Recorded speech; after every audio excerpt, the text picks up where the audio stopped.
الحمد لله. طبعا ابتلاءات الله تبارك وتعالى يعني من ضمن الخير اللي فيها انها تشعرك بالنعمة اللي انت عايش فيها ومش حاسس بيها.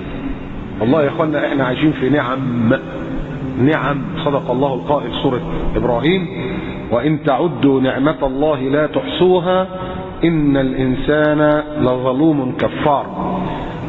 فنعم كثيرة والله. صدق النبي صلى الله عليه وسلم: من بات آمنا في سربه في بيته معافا في بدنه عنده قوت يومه فقد حيزت له الدنيا بحذافيرها. تخيل. والله يا اخوانا ما تبصوا لأي نعمة تاني. أبسط حاجة نعمة انك انت نايم في بيتك. اتعشيت ما تعشيتش شغلك من انت نايم في بيتك، نايم في البيت في اوضتك في وسط مراتك وعيالك. ما انتش نايم في مستشفى، ما انتش قاعد على سرير مش بتاعك، ما انتش نايم في اوضه مش ملكك ومعاك عيانين طول الليل اللي عمال يزعق واللي عمال يتأوه. سبحان الله. كونك بتروح الحمام بس والله العظيم اكبر نعمه. لما تتخيل القسطره اللي بيركبوها دي، ربنا يعافيكم جميعا يا رب. القسطره دي اللي راكبه فيك دي والبول بينزل على جنبه ويتملى كيس تغيره وكلام زي كده. تعالى بقى انزعها بقى وشيلها زي ما يكون بيشيل روحك من جسمك.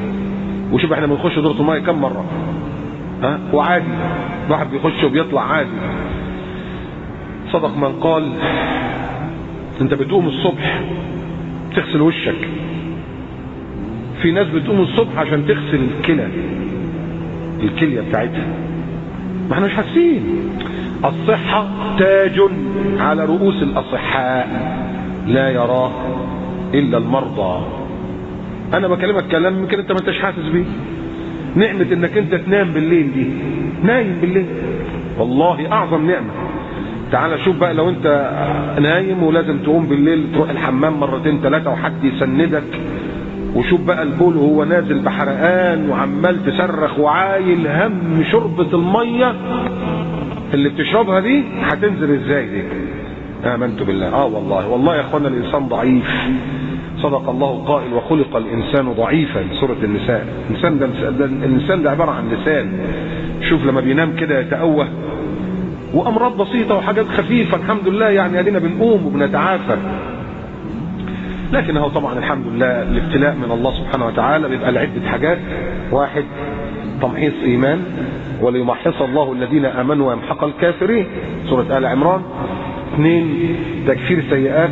قال صلى الله عليه وسلم: ما يصيب المسلم من نصب يعني تعب، ولا هم ولا وصب يعني مرض، ولا هم ولا غم ولا اذى ولا حزن حتى الشوكة يشاكها إلا كفر الله بها من خطاياه.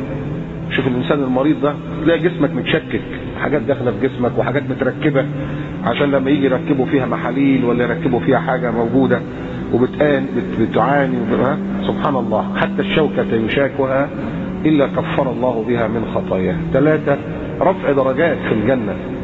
لما تكون انت رايح الجنة ان شاء الله وكلنا رايحين الجنة بإذنك يا رب بمشيئتك الحمد لله، بعيدين عن الكبائر. ان تجتنبوا كبائر ما تنهون عنه نكفر عنكم سيئاتكم. سورة النساء. ابعد عن اللواط والزنا والكذب والسرقة والنفاق ابعد عن الكلام ده وخليك في دايرة اللمن. سورة النجم. الذين يجتنبون كبائر، وفي قراءة جميلة: الذين يجتنبون كبير الإثم والفواحش إلا اللمم إن ربك واسع المغفرة. ان شاء الله ما تخشش الجنة ليه بإذنك يا رب بمشيئتك. لكن انت فين في الجنة؟ ما انت في الدنيا ما انتش راضي بوضعك. الطين بصالة عايز لك 4 اوض، واللي بتاع اوض عايز له فيلا، والفيلا عايز له 3 ادوار، واللي عنده فيلا ده عايز له ياخد له حته على البحر ومش عارف ايه، واللي عنده عربيه واللي. طب ومال الجنة؟ ودي بقى اللي هي ايفر لاستنج فور ايفر، دي اللي قاعده اللي هتبقى ليك على طول والآخرة خير وأبقى. سورة الأعلى. أبقى. رفع درجات. 4: تصحيح مسار. ممكن واحد غلط لخبط فربنا بيقول له اتعدل اتعدل امشي صح. ثم يجي لك ابتلاء يقول لك امشي صح امشي عدل. 5 قرب من الله. يعني والله يا اخوانا كلمة يا رب يا رب اشفيني يا رب عافيني يا رب انا رايح الحمام يا رب سهل عليا يا رب، دي لما تطلع من قلبك من كيانك كله، غير واحد وكله ذكر بطه حلوه كده مكرع يقول لك يا رب اتهضم حلو كده ان شاء الله ونخش على الصدر بكره ان شاء الله. يعني دي يا رب دي غير يا رب دي خالص. النمرة 6 استشعار النعم. استشعار النعم عشان تستشعر النعمة عليك. زي ما قلت لك طول ما انت عايش في النعمة مش حاسس بيها.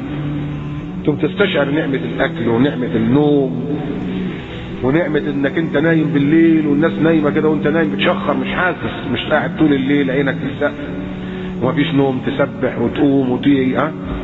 استشعار النعم. وبعدين تحقيق بقى مرتبة الايه؟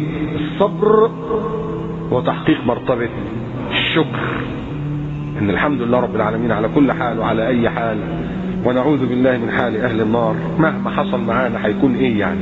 سبحان الله. كان في ضيافتنا الاخ عبد الله بقى نعمة، وانا اثرت انه يجي الحقيقة ويتكلم،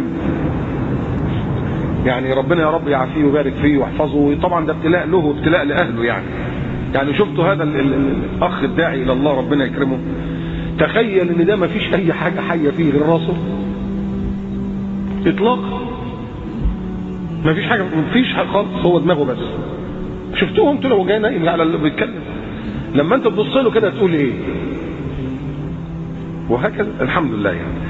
فدي ابتلاءات الله تبارك وتعالى، نسأل الله عز وجل انه يصبرنا عليها وانه يعجرنا عليها احنا وزوجاتنا طبعا، لان مش انت بس اللي بتتألم،